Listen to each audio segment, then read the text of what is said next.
हरे कृष्णा। हम श्रीमद् भगवद गीता के नवम अध्याय परम गुह्य ज्ञान इसके 22वें श्लोक को पढ़ रहे हैं। पिछले श्लोक में आपने क्या पढ़ा था? भगवान पिछले 2 श्लोकों में वर्णन कर रहे थे कि जो कर्म कांड में मति रखते हैं उनको मुक्ति नहीं मिल पाती है। उन्हें क्या प्राप्त होता है?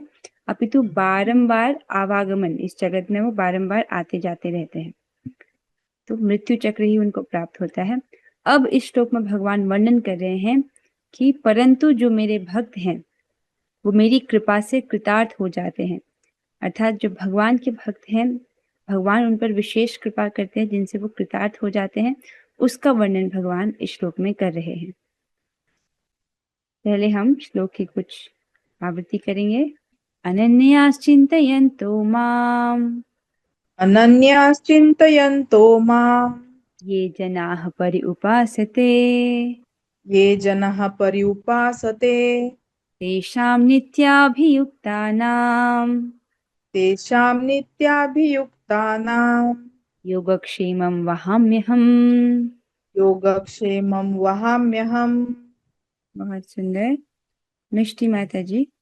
अनन्याश्चिन्तयन्तो माम् अनन्याश्चिन्तयन्तो माम् ये जनाः पर्युपासते ये जनाः पर्युपासते तेषां नित्याभियुक्तानां तेषां नित्याभियुक्तानां योगक्षेमं वहाम्यहम्। योगक्षेमं वहाम्यहम्। हरे कृष्ण। अच्छा, ये श्लोक बहुत महत्वपूर्ण है। भगवान इसमें क्या कह रहे हैं?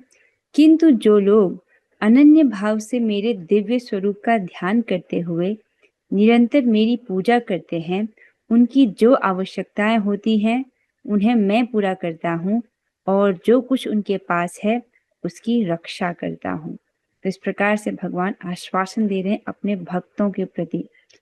पिछले श्लोकों में आपने देवोपासकों के विषय में पढ़ा था, जिनको प्रतीकोपासक भी कहते हैं।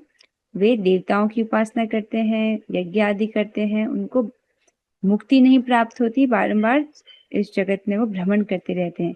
किंतु लेकिन जो भगवान की भक्ति कर रहे हैं, अनन्य भाव से भगवान के दिव्य स्वरूप का ध्यान करते हैं, नवदा भक्ति के द्वारा निरंतर ही भगवान की पूजा में लगे रहते हैं, भगवान उनकी सभी आवश्यकताओं को पूरी करते हैं और जो कुछ उनके पास है उसकी रक्षा करते हैं। अन्वय को देखेंगे। अनन्या अर्थात अन्य कामना रहित। न अन्य मतलब कोई अन्य कामना नहीं है। कैसी कामना है? एकमात्र भगवान का सानिध्य प्राप्त करने की कामना है। तो न अन्य अर्थात कोई भौतिक इच्छा नहीं है, मोक्ष की इच्छा नहीं है, सायुज्य मुक्ति की इच्छा नहीं है, अर्थात ब्रह्म में विलीन हो जाना। माम चिंतयन्तः, मेरी चिंता में निरत, तो निरंतर ही वो भगवान का चिंतन कर रहा है, अन्य कामना रहित है, निरंतर ही भगवान का चिंतन कर रहा है। ये जनाह, जो व्यक्तिगण, अब समझिए, जो कोई भी ऐसा कर रहा हो। यहाँ पर भगवान ये नहीं कर रहे हैं, कह रहे हैं कि वर्णाश्रम में कोई ब्राह्मण, क्षत्रिय, वैश्य, शूद्र, जो कोई भी वर्णाश्रम के बाहर का भी कोई व्यक्ति हो तो भी, जो व्यक्तिगण पर्युपासते अर्थात सर्वतोभावेन मेरी उपासना करते हैं, अर्थात ठीक प्रकार से भगवान की उपासना करते हैं नवदा भक्ति के द्वारा। तेषाम, उन नित्याभियुक्ता नाम, उन नित्य युक्त मुझ में एकनिष्ठ व्यक्तियों का योगक्षेमम, योग और क्षेम, अहम वहामि, मैं वहन करता हूँ। इस प्रकार से जो भगवान में ही एकनिष्ठ है, भगवान में ही जिनका मन लगा हुआ है, भगवान उनका योग और क्षेम जो है स्वयं वहन करते हैं। वहन करना समझ लो, किसी को ढोना, भार को ढोना, इस प्रकार से जो है मैं उनका वहन करता हूँ।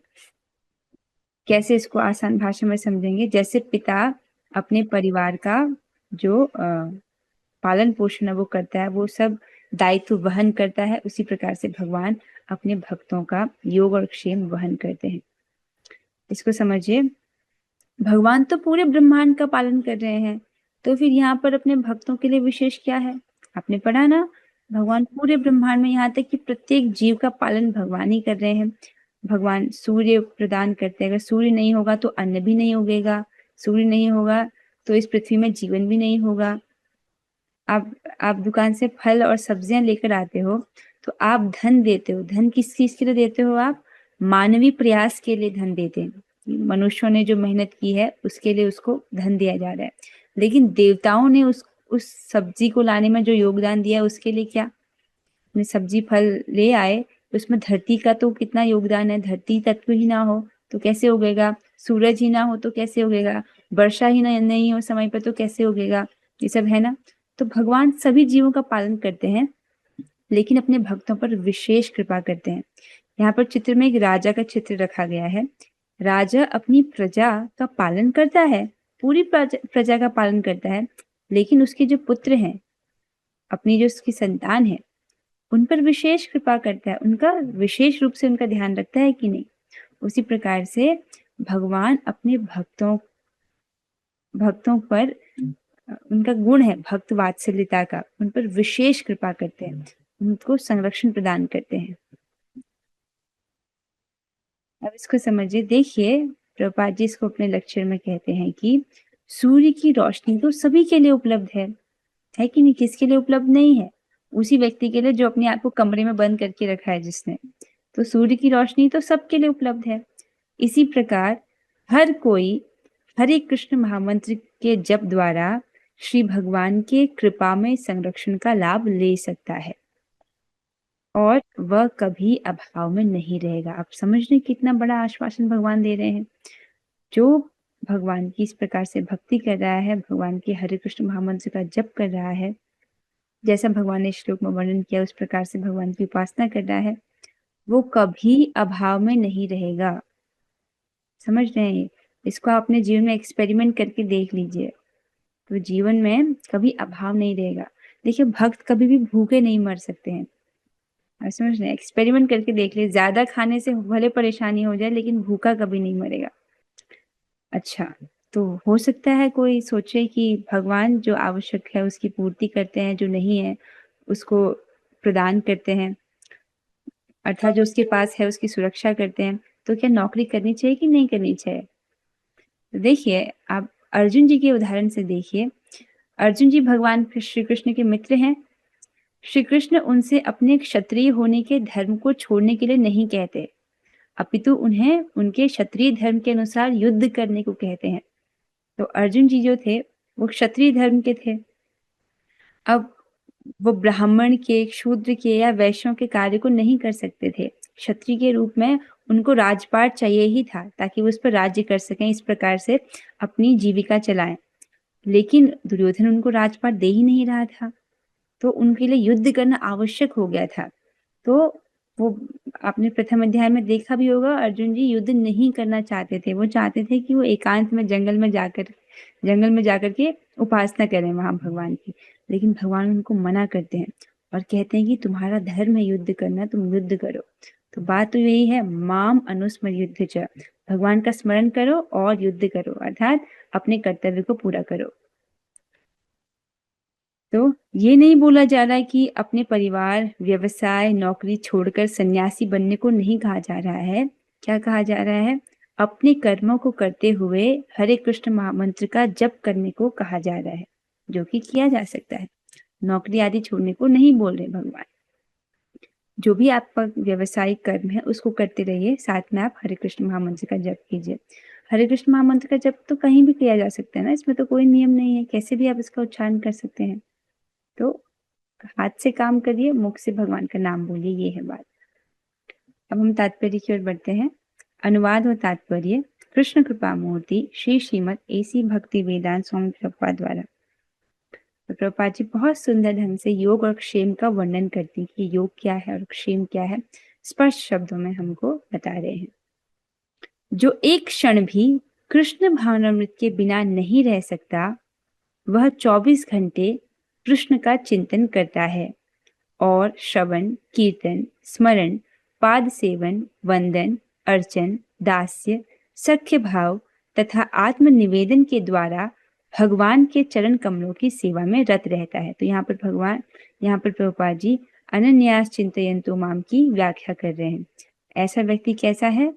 वो निरंतर ही अनन्य भाव से भगवान का चिंतन कर रहा है, जिसको स्पष्ट करने के लिए प्रभुपाद जी कहते हैं एक क्षण भी वो कृष्ण भावनामृत के बिना नहीं रह सकता। और वो क्या करता है? अब देखिए चिंतन की बात आ रही है तो प्रैक्टिकल समाधि की बात आ रही है। प्रैक्टिकल समाधि अर्थात भक्त कुछ सेवा करता है भगवान की, उस सेवा के द्वारा स्वतः ही चिंतन हो जाता है। नवदा भक्ति के जो अंग रखे गए हैं, श्रवण, जैसे अभी आप कथा सुन रहे हो तो क्या आप भगवान का स्मरण नहीं कर रहे हो? आप भगवत गीता के श्लोक सुन लो, ये तो साक्षात भगवान है, तो भगवान का स्मरण भी हो रहा है। श्रवण कीर्तन इस प्रकार से स्मरण जो नवदा भक्ति के अंग है उनका पालन करते हुए वो भगवान का स्मरण करता है, इस प्रकार से उनकी सेवा में रत रहता है। ऐसे कार्य शुभ होते हैं और आध्यात्मिक शक्ति से पूर्ण होते हैं, जिससे भक्त को आत्म साक्षात्कार होता है और उसकी यही एकमात्र कामना रहती है कि वह भगवान का सानिध्य प्राप्त करे। तो जैसे इस श्लोक में आपने सुना अन्य अभिलाषिता शून्यम, कि वह अन्य कामना रहित है, तो फिर कामना किस चीज की करनी चाहिए, कौन सी इच्छा करनी चाहिए? प्रभुपाद जी कहते हैं एकमात्र कामना रहती है कि वह भगवान का सानिध्य प्राप्त करे। समझ रहे हैं? और इस प्रकार से जब भक्त अपने आप को भगवान की सेवा में निरंतर रत रखता है, तब ये सभी जो क्रियाएं हैं नवदा भक्ति के अंगों का जो पालन कर रहा है, ये सभी आध्यात्मिक शक्ति से पूर्ण होते हैं और इससे क्या होता है, भक्त को आत्म साक्षात्कार जो है वो प्राप्त होता है। ऐसा भक्त निश्चित रूप से बिना किसी कठिनाई के भगवान के पास पहुंचता है, यह योग कहलाता है। तो प्रभुपाद जी यहाँ पर स्पष्ट योग की व्याख्या कर रहे हैं, अर्थात जब भक्त का भगवान से मिलन, इसको कहते हैं योग। जब जीव भगवान की प्राप्ति कर लेता है उसको कहते हैं योग। भगवान की प्राप्ति करने का एकमात्र तरीका है भक्ति करना, नवदा भक्ति के अंगों का पालन करना। तो इस प्रकार से इसको योग कहते हैं। समझ रहे हैं? जब भक्त जो है भगवान को प्राप्त करता है, तो भगवान ऐसा भक्त भगवत कृपा से इस संसार में पुनः नहीं आता। यह क्षेम का अर्थ है, अर्थात भगवान द्वारा कृपा में संरक्षण। तो योग का अर्थ आप समझ गए, भक्त का भगवान से मिलन। और क्षेम क्या है? भगवान द्वारा कृपामय संरक्षण। भगवान हमको कृपामयी संरक्षण प्रदान करते हैं। अर्थात जैसे आपने देवोपासकों के विषय में सुना था पिछले श्लोकों में, वो यज्ञ तो करते हैं, कर्मकांड की यज्ञ करते हैं, लेकिन स्वर्ग जाते हैं, वहां पर वो उनका फल भोगते हैं, फिर वापस से भौतिक जगत में लौट आते हैं। लेकिन भक्तों के साथ ऐसा नहीं होता है। भगवान उनको इस दुख संसार में पुनः नहीं आने देते हैं, उनको अपना कृपामय संरक्षण प्रदान करते हैं। भगवान योग द्वारा पूर्णतया कृष्ण भावना भावित होने में सहायक बनते हैं, और जब भक्त पूर्ण कृष्ण भावना भावित हो जाता है तो भगवान उसे दुखमय बद्ध जीवन में फिर से गिरने से उसकी रक्षा करते हैं। ये बात स्पष्ट हो रही है कि देखिए ऐसा तो नहीं है कि अभी हम जीरो पर हैं, जीरो कृष्ण भावना में की स्थिति पर नहीं है, लेकिन पूर्ण कृष्ण भावना भावित भी अभी हम नहीं हुए, बीच में कहीं है ना। तो योग क्या है? जिसमें भगवान भक्त की पूर्णतया कृष्ण भावना भावित होने में सहायता करते हैं। अर्थात पूर्ण कृष्ण भावना भावित होने के लिए जो भी योग्यताएं होती हैं, जो भी आवश्यकताएं हैं, भगवान उसको ला कर देते हैं।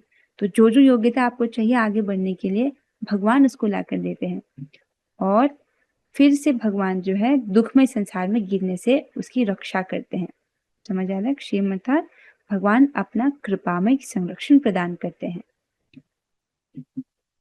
तो एक बार यहाँ पर अनन्यास चिंतयन्तु मां जो है उसको पढ़ लेते हैं प्रभुपाद जी के तात्पर्य के अनुसार, क्योंकि आपने क्या सुना, जो अनन्य भाव से इस प्रकार भगवान का भजन कर रहा है, भगवान की भक्ति कर रहा है, ऐसे लोगों का योग और क्षेम, ऐसे भक्तों का योग और क्षेम भगवान वहन करते हैं। तो अनन्यास चिंतयन्तु का मां, इसका अर्थ क्या है? अनन्य भाव से भगवान का भजन करने का अर्थ क्या है, इसको जानते हैं। पहला तो है अन्य कामना रहित, अर्थात भौतिक कामना से रहित होना चाहिए, स्वर्ग प्राप्ति की कामना से रहित है, और ब्रह्म सायुज्य की कामना से रहित है, अर्थात जो ब्रह्म में विलीन हो जाना, इस प्रकार की मोक्ष की कामना से रहित है। तो ये अन्य कामना रहित। मेरे अतिरिक्त अन्य कोई कामना या भजने योग्य अन्य देवता नहीं है। तो अन्य कोई कामना नहीं है और किसी और देवता की उपासना भी वो नहीं कर रहा है, देवोपासक भी नहीं है। निरंतर मेरा चिंतन करता है, अनन्यास चिंतयन्तु माम, भगवान का ही स्मरण कर रहा है, अर्थात जिसको प्रभुपाद जी ने स्पष्ट किया, जो एक क्षण भी कृष्ण भावनामृत के बिना नहीं रह सकता। ऐसी स्थिति तो हमारी नहीं पहुंची है, कि हम एक क्षण भी ना रह पाए, परंतु प्रगति कर रहे हैं उसी दिशा में। प्रत्येक दिन आप कथा सुन रहे हो, नाम जप कर रहे हो, प्रसाद पा रहे हो, तो आप प्रगति कर रहे हो, भगवान की ओर आगे बढ़ रहे हो। और ऐसे व्यक्ति, उसकी क्या कामना रहती है? वो भगवान का सानिध्य प्राप्त करना चाहता है, भगवान की प्रेमा भक्ति चाहता है। तो इस प्रकार से जो अनन्यास चिंतयन्तु माम ये जना पर्युपासते, जो इस प्रकार से भगवान की उपासना करे। एक बार श्लोक को देखेंगे। अनन्यास चिंतयन्तु माम, जो इस प्रकार से अनन्य भाव से भगवान का निरंतर ही चिंतन कर रहा है। ये जना पर्युपासते, जो कोई भी व्यक्ति इस प्रकार से भगवान की ठीक से उपासना कर रहा है, अर्थात नवदा भक्ति के अंगों के द्वारा भगवान की उपासना कर रहा है, तेषाम नित्याभियुक्ता नाम, उन नित्य ही युक्त अर्थात नित्य ही जो भक्ति में लीन है, ऐसे व्यक्तियों का योग और क्षेम भगवान वहन करते हैं। योगक्षेम वहाम्य, उनका जो योग है और क्षेम है वो भगवान वहन करते हैं, अर्थात उनकी जो आवश्यकताएं होती हैं उनको भगवान पूरा करते हैं, और जो उनके पास है उनकी रक्षा भगवान करते हैं। कितना सुंदर है। अब यहाँ पर हो सकता है कोई व्यक्ति सोचे, मेरे अगर धन की इच्छा हो तो, या नौकरी की इच्छा हो तो क्या करें? देखिए, भौतिक इच्छा तो भगवान पूरी कर ही देते हैं। जैसे कि श्रीमद् भागवतम के दूसरे स्कंद के 3 अध्याय के 10वें श्लोक में वर्णन है, अकामः सर्व कामो वा मोक्ष काम उदारधी तीव्रेण भक्ति योगेन यजेत पुरुषं परम। जिस व्यक्ति की बुद्धि व्यापक है, अर्थात वो बड़ी तीव्र बुद्धि वाला है, जिसमें भगवान समा गए, व्यापक बुद्धि वाला व्यक्ति, वह चाहे सकाम हो या निष्काम अथवा मुक्ति का इच्छुक हो, उसे चाहिए कि सब प्रकार से परम पूर्ण भगवान की पूजा करे। सकाम अर्थात उसको कुछ भौतिक लाभ चाहिए, धन की इच्छा है, कुछ भौतिक जगत में नौकरी की इच्छा है, ये सब जो भी इच्छा है भगवान की ही उपासना करना चाहिए। भगवान इन इच्छा को पूरा करते हैं। यहाँ पर आगे वर्णन आता है भागवतम के 5वें स्कंद के 19वें अध्याय के 27वें श्लोक में, कि पूर्ण पुरुषोत्तम भगवान उस भक्त की भौतिक कामनाओं की पूर्ति करते हैं जो सकाम भाव से उनके पास आता है। तो समझ रहे हैं, यदि धन की भी इच्छा हो, मतलब धन तो भौतिक इच्छा ही हुई, या नौकरी की भी इच्छा हो, तो भगवान उसकी कामनाओं को पूरा करते हैं। अब स्पष्ट है, पूर्ण पुरुषोत्तम भगवान उस भक्त की भौतिक कामनाओं की पूर्ति करते हैं जो सकाम भाव से उनके पास आता है, किंतु वे भक्त को ऐसा वर नहीं देते जिससे वह अधिकाधिक वर मांगता रहे। अर्थात भगवान जानते हैं कि ये इस प्रकार से अगर भौतिकता में लिप्त हो जाता है तो वैसा वर नहीं देते। आप समझ रहे हो, देवताओं के जो उपासक हैं, देवता जब वरदान देते हैं तो भौतिक वर दे देते हैं, लेकिन शुद्ध सत्व बुद्धि नहीं प्रदान करते अपने उपासक को। तो उनका जो उपासक है वो उन्हीं भोगों में लिप्त रहता है, और वो अपने उपासक को जन्म मृत्यु के बंधन से भी नहीं छुड़ा पाते हैं, बारंबार उनका आवागमन चलता रहता है। लेकिन भगवान अपने भक्त को भोग भी देते हैं और शुद्ध सत्व बुद्धि भी प्रदान करते हैं, जिससे वो समझ पाए कि ये उसके लिए अच्छा नहीं है। तो फिर भी भगवान प्रसन्नता पूर्वक ऐसे भक्त को अपने चरण कमलों में शरण देते हैं, भले ही वह इसकी आकांक्षा न करे, और शरणागत होने पर उसकी समस्त इच्छाएं पूरी हो जाती हैं। यह श्री भगवान की विशेष अनुकंपा है। तो बहुत सुंदर है कि यदि भी वो आकांक्षा नहीं भी कर रहा है भगवान के चरण कमलों की, फिर भी भगवान प्रदान करते हैं। और जब व्यक्ति इस प्रकार से पूर्ण रूप से शरणागत होता है, भगवान उसकी समस्त इच्छाओं को पूरा करते हैं, उसकी समस्त इच्छाएं पूरी हो जाती हैं। तो ध्यान से देखिए, अर्जुन जी क्षत्रिय थे। भगवान ने उनसे ये नहीं कहा कि तुम अपना क्षत्रिय होने का धर्म त्याग दो, युद्ध त्याग दो। भगवान ने उनसे कहा कि तुम माम अनुस्मर युद्ध च, मेरा स्मरण करो और युद्ध करो। तो इसी प्रकार से सबके लिए मेरा स्मरण करो और जो भी आपका व्यवसायिक कार्य है उसको करो। ये श्लोक वास्तव में जिस प्रकार से भगवान क्षेम का वर्णन कर रहे हैं, भगवान भक्ति में जो भी प्रगति आप कर रहे हो उसको सुरक्षित रखते हैं। जैसे भगवान ने बोला है पहले, नेहाभिक्रमनाशोस्ति प्रत्यवायु न विद्यते स्वल्पम अप्यस्य धर्मस्य त्रायते महतो भयात्। इस प्रयास में न तो हानि है न ही ह्रास, अपितु इस पथ पर की गई अल्प प्रगति, थोड़ी सी प्रगति भी महान भय से रक्षा करती है। अर्थात थोड़ी सी भी भक्ति आपने की है तो बड़े बड़े भयों से आपकी रक्षा हो जाती है। तो कोई व्यक्ति थोड़ी सी भी भक्ति करता है तो उसको क्षेम प्रदान किया जाता है, मतलब उतनी जो भक्ति उसने की है वो सील हो जाती है। अब अगली बार जब करेगा उससे आगे करेगा। आप समझ रहे हैं, 2% भी किसी ने इस जन्म में भक्ति किया है तो अगले जन्म में 30% से शुरू करेगा। जितनी भी भक्ति वो करता है उसको भगवान सील रखते हैं, सुरक्षित रखते हैं। आप समझ रहे हैं, तो यही यहाँ पर वर्णन है कि जो भी वो भक्ति में प्रगति करता है भगवान उसको बनाए रखते हैं। हाँ, अगर कभी अपराध कर दे तो कुछ समय के लिए उसको इसका हानि होती है, लेकिन जब वो शुद्ध हो जाता है अपराध से, उसको जो पाठ सिखाना चाहते हैं भगवान वो सीख लेता है, तो फिर जो है फिर से वो प्रगति करता है। अब देखिए भगवान इतने दयालु हैं कि अपने बड़े से बड़े वरदान को तुच्छ मानते हैं। कहाँ से? श्रीमद् भागवतम के 10वें स्कंद के 88 अध्याय के 10वां श्लोक, जिसमें भगवान वर्णन करते हैं भगवान अपने बड़े से बड़े वर को तुच्छ मानते हैं। जो भगवान बड़े से बड़ा वरदान दे रहे हैं उसको भगवान समझते हैं कि अरे मैंने तो कुछ नहीं दिया, उसको छोटा मानते हैं। किंतु अपने शुभचिंतक भक्त द्वारा की गई तुच्छ सेवा को बहुत बड़ा देते हैं। समझ रहे हो, भक्त थोड़ी सी भी सेवा करता है उसको बहुत बड़ा मानते हैं, और अपना बड़े से बड़ा वरदान देते हैं तो भी भगवान उसको छोटा ही देखते हैं। इस तरह परमात्मा ने मेरे द्वारा लाए गए एक मुट्ठी तंदुल को सहर्ष स्वीकार कर लिया। तो किसका वर्णन किया जा रहा है? जब सुदामा जी, आपको ये प्रसंग पता होगा, सुदामा जी भगवान के लिए एक मुट्ठी तांदूल लेकर आते हैं, वो भी भिक्षा में मांग कर लाते हैं, तो भगवान बड़े चाव से उनको स्वीकार करते हैं और उनको महल, आपको पता ही होगा, उनको सुंदर सुंदर महल आदि भगवान प्रदान करते हैं। अब यहाँ पर जो श्लोक में जो योग और क्षेम है उसको ठीक से समझाने के लिए एक बहुत सुंदर सी एक सत्य घटना यहाँ पर दी गई है। श्री भगवान किस प्रकार भक्तों का योग क्षेम वहन करते हैं, इसके लिए नीचे एक सत्य घटना दी जा रही है। यहाँ पर हम श्रील अर्जुनाचार्य जी की कथा का प्रसंग पढ़ेंगे, जो कि एक सत्य घटना है, ताकि आपको समझ आए योगक्षेम वहन करने का क्या स्पष्ट रूप से अर्थ है। अर्जुन मिश्र नामक एक दरिद्र ब्राह्मण थे, किंतु थे परम भगवत भक्त। इन्होंने श्रीमद् भगवत गीता की एक टीका लिखी है। ये नित्य प्रातःकाल भजन कार्य से निपटकर एक प्रहर अर्थात 3 घंटे दिन चढ़ने तक श्री गीता की टीका लिखा करते थे। उसके बाद भिक्षा के लिए बाहर चले जाते। भिक्षा में जो कुछ पाते पत्नी के आगे रख देते।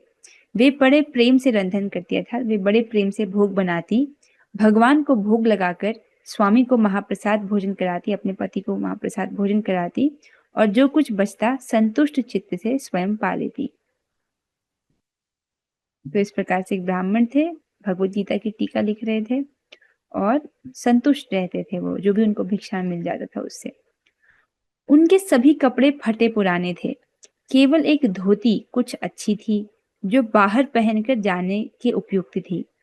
जब ब्राह्मण उसे पहनकर भिक्षा के लिए बाहर जाते तो ब्राह्मणी चिथड़ों से अपने अंग को ढककर लज्जा निवारण करती।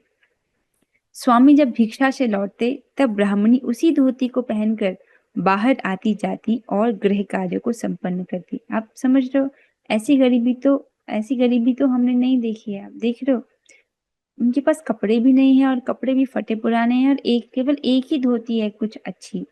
तो ये तो बहुत ज्यादा गरीबी हमको प्रतीत हो रही है। तो फिर भी दरिद्रता को भगवान की देन समझकर दोनों सर्वदा संतुष्ट रहते। यद्यपि भौतिक दृष्टि से दिख रहा है कि दरिद्र हैं, लेकिन दोनों सर्वदा संतुष्ट रहते। हो सकता है यहाँ इस भौतिक जगत में किसी के पास महल हो, करोड़ों रुपए हो, फिर भी वो संतुष्ट ना हो, लेकिन यहाँ भगवान अपने भक्तों को संतोष रूपी धन जो प्रदान किए हुए हैं। गृह देवता श्री गोपीनाथ जी, अर्थात उनके घर में श्री विग्रह हैं गोपीनाथ जी।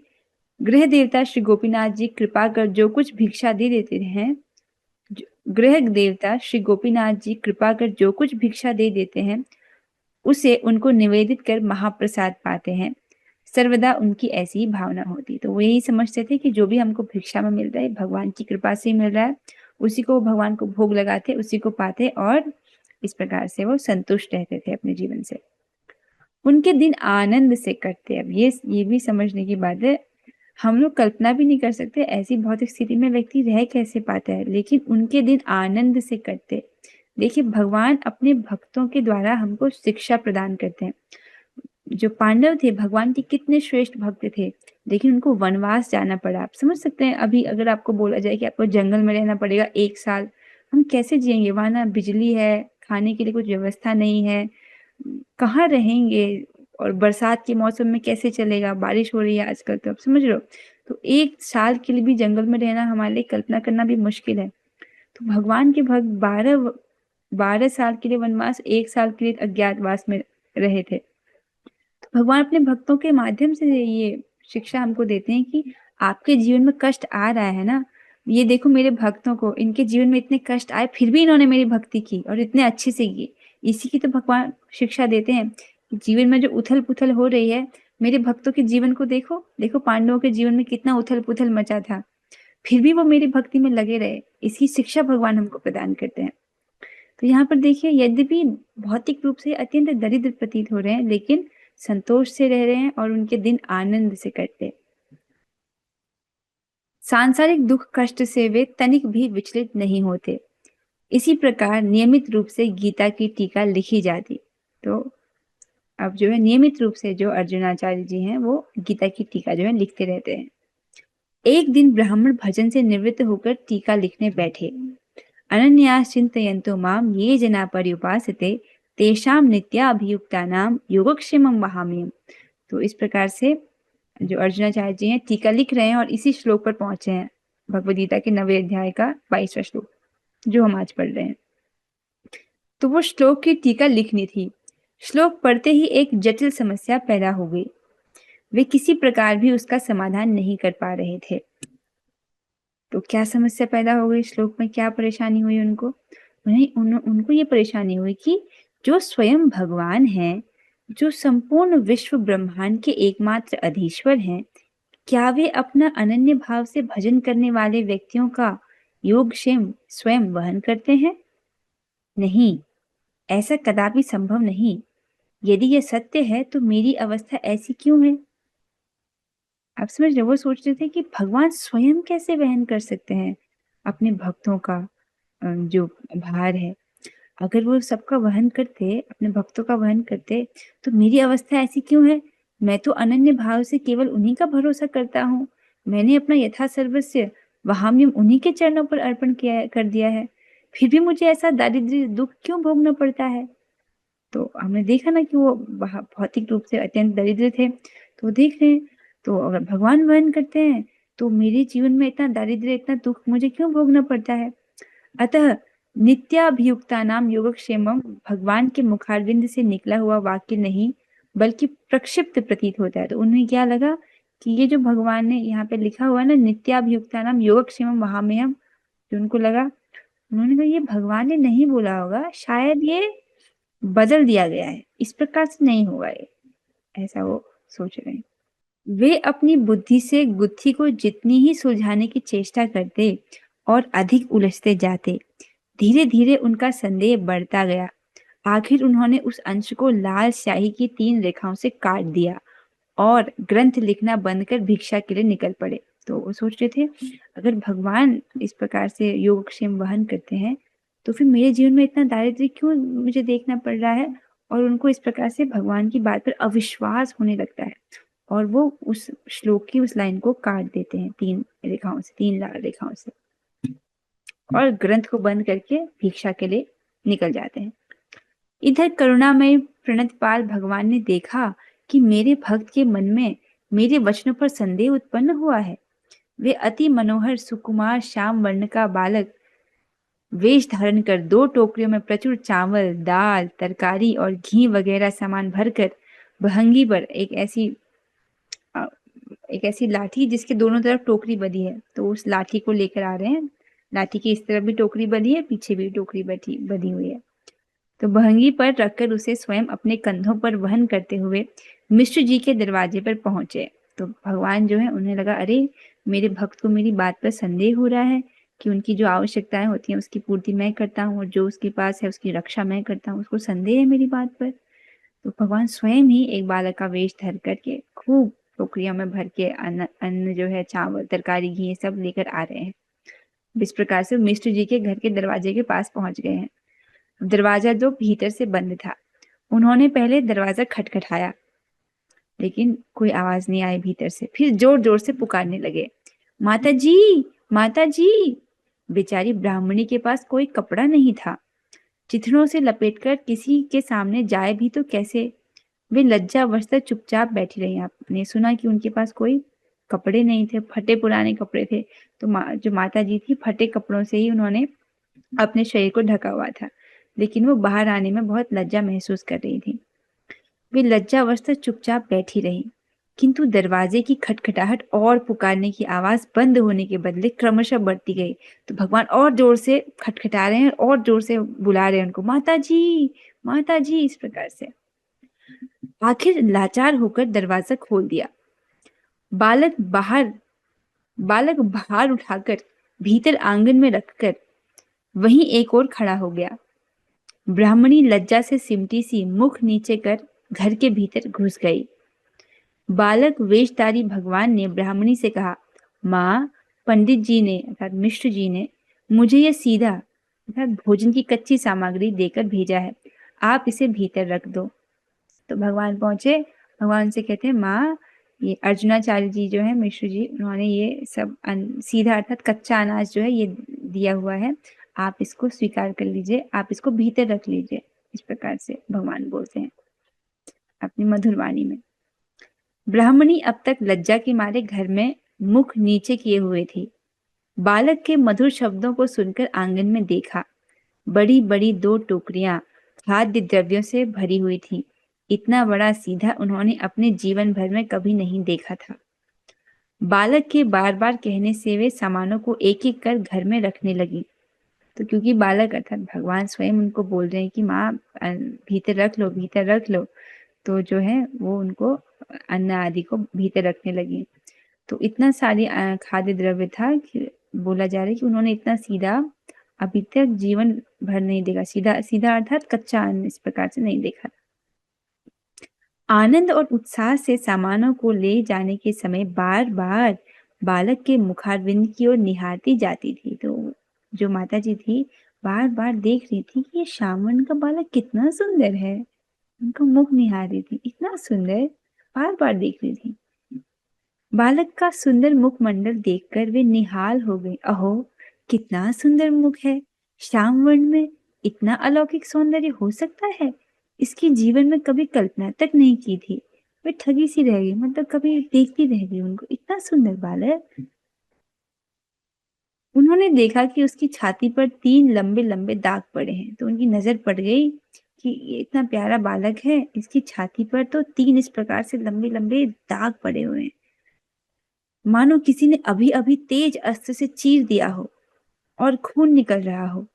वे आतुर होकर बोली, बेटा, तुम्हारे वक्षस्थल को किस निर्मम ने चीरा? हाय हाय, ऐसे सुकोमल अंगों पर आघात करने से तो पाषाण हृदय भी गल जाएगा।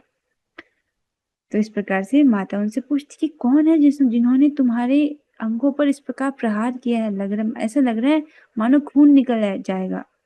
तो बालक वेशधारी श्री कृष्ण ने कहा, माँ, मुझे सीधा लाने में कुछ देर हो गई थी, इसलिए मिश्र जी ने स्वयं मेरी छाती को चीर दिया है। ऐं, उन्होंने तुम्हारी छाती को चीर दिया? ब्राह्मणी की आंखें सजल हो आई, उनकी आंखों में पानी भर आया। अरे अच्छा, घर आने दो, उनसे पूछूंगी तुम्हारे सुकोमल अंगों पर उन्होंने किस प्रकार निष्ठुर होकर हाथ उठाया। तो उनको आश्चर्य हो रहा है कि अरे, मेरे पति तो बहुत अच्छे ब्राह्मण है, इस प्रकार से इतनी निष्ठुरता, इतने सुकोमल बालक के अंगों पर उन्होंने ऐसे चोट पहुंचाई है। तो कहती, घर आने दो उन्हें।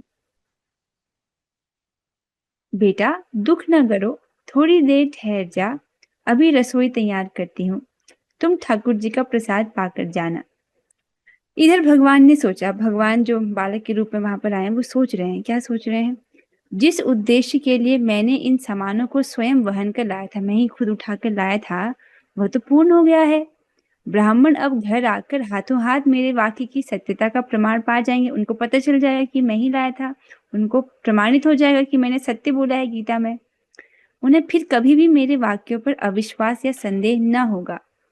इस तरह भक्त का संदेह दूर करने की व्यवस्था कर वे तत्क्षण अंतर्धान हो गए। इस प्रकार से भगवान ने सोचा, जिस प्रयोजन के लिए मैं आया था वो तो मैंने कर लिया, तो मेरे जो भक्त को अविश्वास हो गया था मेरी वाणी पर, उसका संदेह जो है वो तो अब दूर हो जाएगा। ऐसा सोचकर भगवान वहां से अंतर्धान हो जाते हैं। इधर ब्राह्मण को आज बहुत चेष्टा करने पर भी कुछ भिक्षा न मिली। तो मिश्र जी भिक्षा के लिए गए हुए थे अब, लेकिन आज भगवान की इच्छा से उनको कहीं भी कुछ भी भिक्षा नहीं प्राप्त होती है। निराश होकर वो घर लौटे। सोचा ठाकुर जी की ऐसी इच्छा है। दरवाजा खटखटाते ही ब्राह्मणी ने दरवाजा खोल दिया। घर में प्रवेश करते ही पत्नी को रंधन का आयोजन करता था रसोई की तैयारी करते देखकर बोले, रसोई का आयोजन तो कर रही हो, पर आज कुछ भी भिक्षा नहीं मिली, क्या बनाओगी? इस प्रकार से वो अपनी पत्नी को पूछते हैं कि मुझे तो भिक्षा आज प्राप्त ही नहीं हुई है, तुम क्या बनाओगी? तो जो उनकी पत्नी है वो कहती है, क्यों? कुछ देर पहले ही तो आपने उस बालक के हाथ जो इतना बड़ा सीधा भेजा है, हम दोनों उसे 6 महीनों में भी समाप्त नहीं कर सकेंगे, फिर रसोई क्या होगी, ऐसा क्यों कहते हैं? ब्राह्मणी को कुछ विस्मय हुआ कि अभी तो इन्होंने इतना सारा अनाज भेजा है, अब इस प्रकार की बातें करते हैं। फिर ब्राह्मणी उनसे कहती, किंतु आपका हृदय पाषाण जैसा इतना कठोर होगा, मतलब पत्थर जैसा इतना कठोर हो सकता है, मैं पहले तो ऐसा नहीं जानती थी। इस निरीह बालक के सुकोमल अंगों पर आपने कैसे आघात किया? थोड़ी भी दया नहीं आई? उसकी छाती चीर जाने से लाल लाल 3 दाग हो गए हैं, मानो अभी अभी रक्त निकल पड़ेगा। मिश्र जी के आश्चर्य का ठिकाना न रहा। उन्होंने कहा, आखिर बात क्या है? साफ साफ कहो। मैंने न तो कोई सामान भेजा है और न ही मैंने किसी बालक को मारा है। मेरी समझ में कुछ नहीं आ रहा। ब्राह्मणी ने पतिदेव की बात सुनकर उन्हें घर में रखे चावल, दाल, आटा आदि सामानों को दिखलाया और आंगन में बैठे बालक के वक्षस्थल में चिरे हुए दाग को दिखलाने के लिए उन्हें साथ लेकर आंगन में ले आई। देखा वहां बालक नहीं है। तो ब्राह्मणी जो है, जो सीधा भी उनके घर में था दाल चावल अन्न, वो सब दिखाती, ये देखो आप ही तो लाए थे, आपने तो भिजवाया है ये। और वो सोचती हैं कि वो बालक के जो अंगों में चोट लगी है उसको भी दिखाती हूँ। उसके लिए वो उनको आंगन में ले गई, कि क्योंकि उन्होंने आंगन में ही तो बोला था बालक को बैठे रहने के लिए। अब वो वहां पर पहुंच तो जाते हैं दोनों आंगन में, लेकिन वहां पर बालक नहीं है। तो वो ढूंढ रहे हैं, कहाँ गया वो बालक? इधर उधर खोजा, बाहर का दरवाजा पूर्ववत बंद था। तो दरवाजा तो बाहर से बंद ही था, मतलब भीतर से दरवाजा जो है बंद है, लेकिन वो बालक वहां पर नहीं है, क्योंकि भगवान अंतर्धान हो गए थे ना, तो दरवाजा बंद ही है। दोनों हैरान होकर एक दूसरे की तरफ देखने लगे। मिश्र जी को अब कुछ भी समझना बाकी नहीं रहा। उनकी आंखों से अविरल अश्रुधारा प्रवाहित होने लगी। फिर भी रहा सहा संदेह दूर करने के लिए हाथ पैर धोकर ठाकुर जी के घर में गए और गीता ग्रंथ को खोलकर देखा। आज सवेरे उन्होंने लाल स्याही की जिन 3 रेखाओं से नित्याभियुक्ता नाम योगक्षेम वहाम्यम को काट दिया था, अब वे 3 रेखाएं नहीं हैं।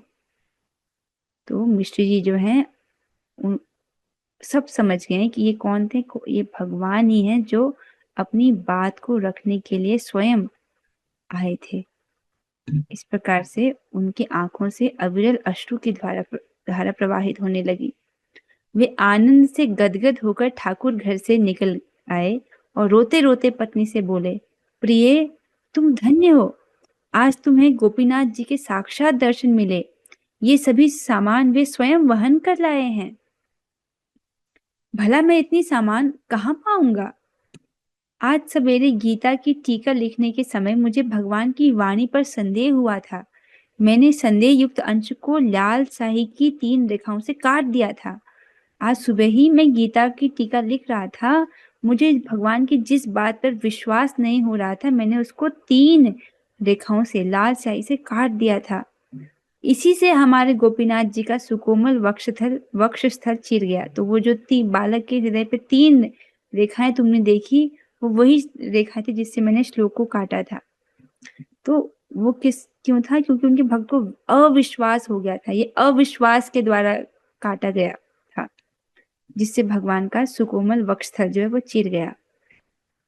वे परम करुणामय हैं। उन्होंने अपनी वाणी की सत्यता प्रमाणित कर मेरे जैसे नास्तिक का संदेह दूर करने के लिए कितना कष्ट उठाया है।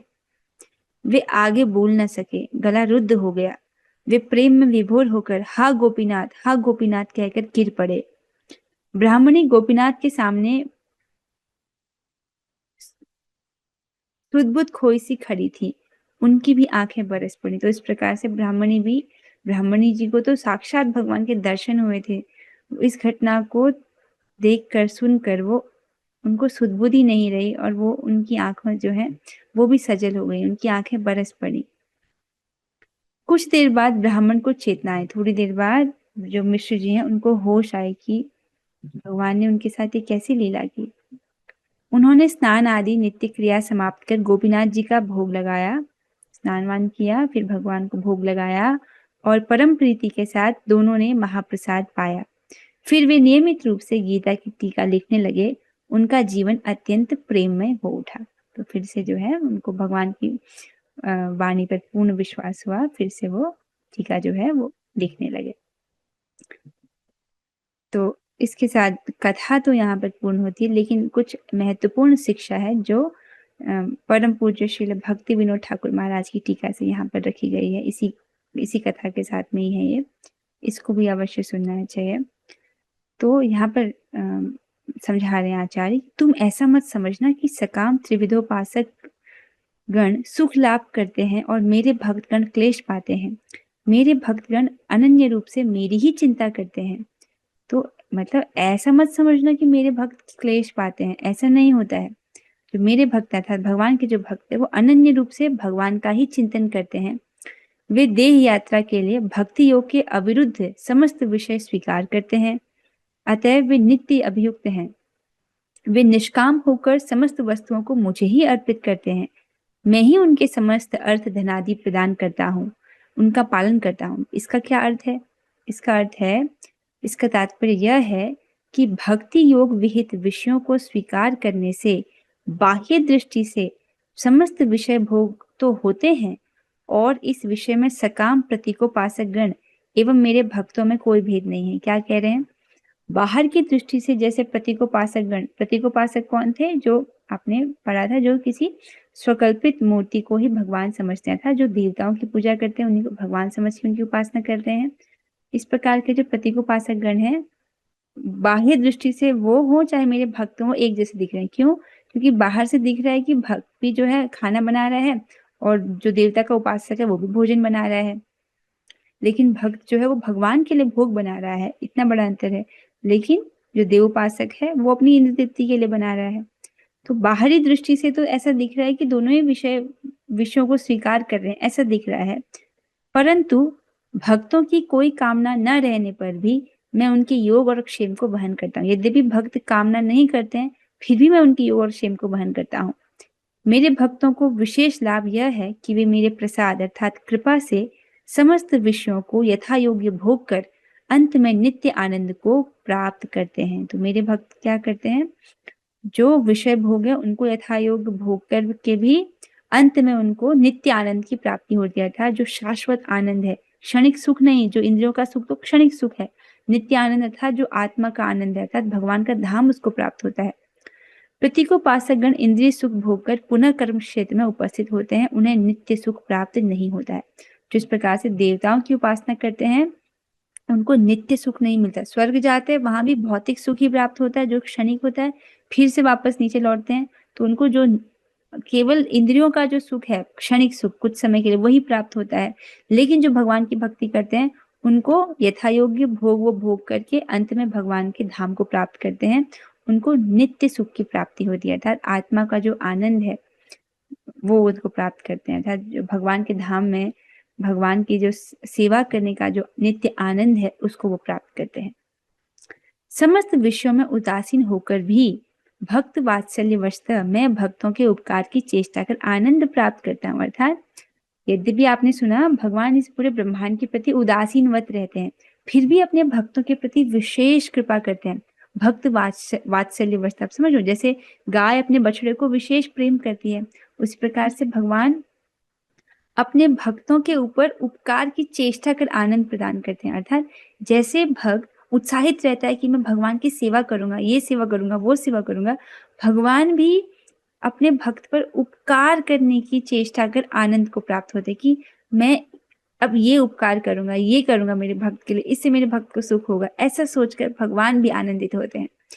इसमें मेरे भक्तों का थोड़ा भी अपराध नहीं है, क्योंकि वे मेरे निकट कुछ भी प्रार्थना नहीं करते हैं, मैं स्वयं उनके अभाव को पूर्ण करता हूँ। बहुत सुंदर। तो भगवान स्पष्ट कह रहे हैं कि यद्यपि मेरे जो भक्त हैं मेरे निकट कोई प्रार्थना नहीं करते हैं, लेकिन उनके जीवन में जो भी अभाव है, जो भी कमी है, मैं उसको पूर्ण करता हूँ। श्रील भक्ति विनोद ठाकुर जी की टीका से। इसके साथ जो है ये चर्चा यहीं पर समाप्त होती है। यदि किसी भक्त का कुछ प्रश्न हो तो अभी देख सकते हैं। हरे कृष्णा कृष्ण कृष्ण हरे हरे, हरे हरे, हरे राम राम राम, हरे हरे, कृष्णा हरे कृष्णा कृष्ण कृष्ण हरे राम राम राम, हरे हरे, हरे कृष्णा कृष्ण कृष्ण, हरे राम राम राम, हरे हरे। भगवद गीता की जय, जय। भगवान की जय, जय। भक्ति विनोद ठाकुर महाराज की जय। जय। हरे कृष्णा। हरे कृष्ण माता जी। आप सभी कैसे हैं?